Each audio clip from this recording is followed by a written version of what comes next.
ကျူမဟုတ်တော့စားတဲ့အကြိုက်ဆုံးကအဲ့ပဲလိုက်ပဲဒီတစ်ခေါက်တော့မာလာအရင်နဲ့မစားတော့ဘူးเนาะခိုင်းဆိုတော့မာလာအရင်ပဲအရန်ကြိုက်တာလေ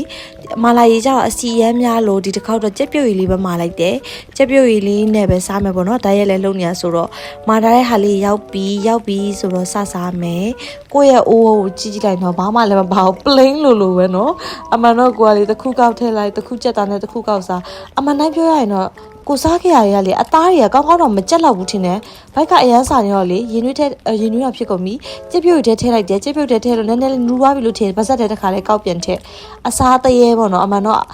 အသားရကြက်အောင်လုပ်ပြီးစားရတော့အကောင်းဆုံးပေါ့နော်အချင်းလည်းကိုဆက်တက်တယ်လို့ဆက်ပြီးတော့ရှောက်စားရဲအမပဲလေးကကျမကြိုက်ဆုံးဆိုအတကုံတွေ့တယ်အမဆိုင်နဲ့မဝတယ်လို့ခံစားရလို့ဝက်မာလာနဲ့လေးထပ်မာလိုက်တယ်